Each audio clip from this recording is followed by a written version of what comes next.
Mit dem DualSense hat Sony meiner Meinung nach einer der besten Controller abgeliefert, den es je direkt zu einer Konsole dazu gab. Innovative Features wie die Adaptive Trigger und die hervorragenden Vibrationsfunktionen haben mich damals echt zum Staunen gebracht. Seit vergangenem Januar hat Sony nun einen Pro-Controller im Sortiment, der dem Ganzen nochmal eine Schippe drauflegen will.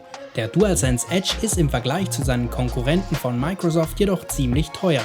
Was ihr für fast die Hälfte des Preises einer PlayStation 5 bekommt, erfährt ihr in diesem Video.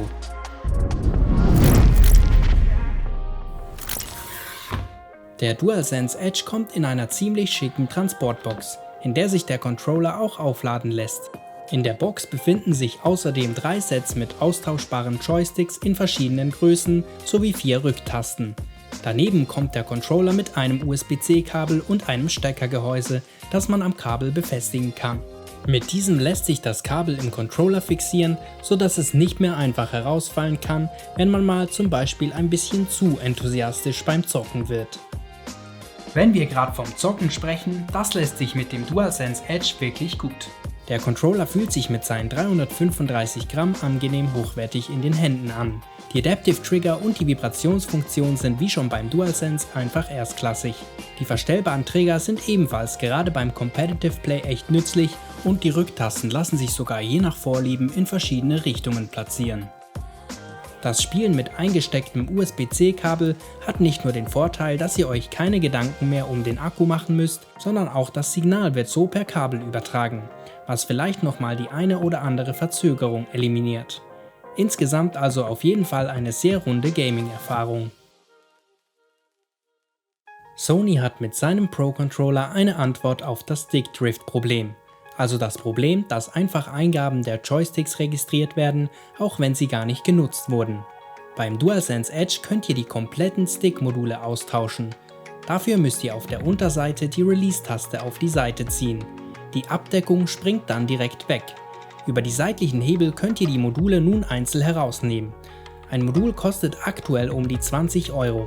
Ein innovatives Feature, das ein grundlegendes Problem von Controllern behebt, wenn auch für nicht gerade wenig Geld. In den Einstellungen der PS5 lässt sich der Controller noch weiter personalisieren. Hier könnt ihr beispielsweise festlegen, welche Tasten ihr auf den Backpedals bedienen wollt, die Stick-Dead Zones anpassen und Feinjustierungen an den Triggern vornehmen. Diese Einstellungen sind auch während dem Gamen ziemlich schnell über das Control Center erreichbar. So könnt ihr je nach Bedarf einfach schnell was an euren Einstellungen ändern, während ihr mitten im Game seid. Kommen wir zu den etwas unerfreulicheren Dingen des DualSense Edge, der Akku. Ehrlich gesagt Sony, was habt ihr euch hier überlegt? Der normale DualSense Controller kommt mit einem 1560 mAh Akku, der DualSense Edge hingegen nur mit einem 1050 mAh.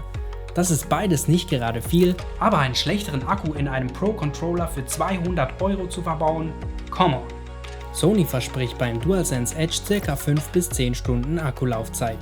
Viel mehr als 5 bis 6 Stunden bekommt ihr damit aber bei normalem Gebrauch nicht. Gerade der Akku war bereits beim DualSense einer der wenigen Negativpunkte. Meiner Meinung nach also eine verpasste Chance von Sony, mit dem Edge eine bessere Akku-Performance abzuliefern. Klar, welchen Controller man kauft, entscheidet sich dadurch, welche Konsole man besitzt. Trotzdem stellt sich die Frage, ob der DualSense Edge mit seinem Konkurrenten von Microsoft, dem Xbox Elite Series 2, mithalten kann. Beide Pro-Controller haben 2 Sets an Pedals im Lieferumfang enthalten. Beim DualSense Edge können aber nicht beide gleichzeitig ausgerüstet werden. Dafür gibt es 2 fest verbaute Tasten direkt unter den Joysticks. Bei Microsofts Pro-Controller lassen sich die Sticks und Pedals einfacher austauschen, da sie magnetisch halten. Die Akkulaufzeit ist beim Xbox Elite Controller mit bis zu 40 Stunden deutlich besser. Sony hat dafür mit der neuen Konsolengeneration das haptische Feedback stark verbessert.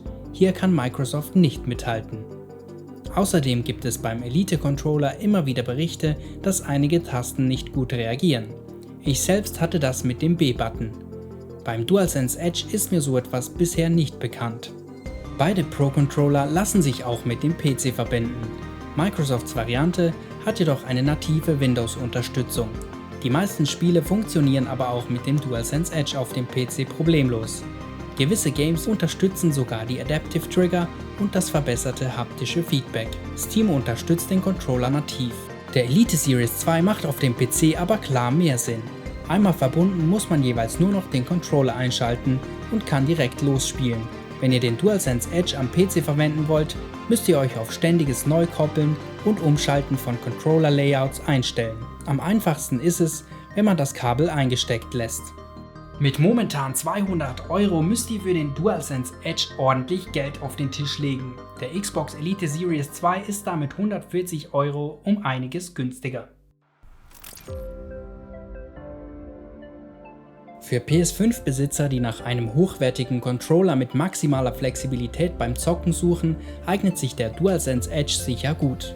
Der Komfort und die Einstellungsmöglichkeiten bieten hier nochmals mehr als die Pro-Controller von Drittherstellern wie zum Beispiel SCUF. Der Preis von 200 € ist für mich aber deutlich zu hoch. Gerade weil der DualSense Drone ein wirklich toller Controller ist, lohnt sich hier ein Upgrade nur bedingt. Und auch der Akku ist für einen Controller dieser Preisklasse einfach zu schwach. Schade eigentlich, denn sonst stimmt hier fast alles. Und was hältst du vom DualSense Edge? Schreib's doch in die Kommentare. Wenn dir das Video gefallen hat, gib gerne ein Like, abonniere den Kanal und klick auf die Glocke, um nichts mehr zu verpassen. Macht's gut, Freunde, bleibt gesund und bis zum nächsten Mal.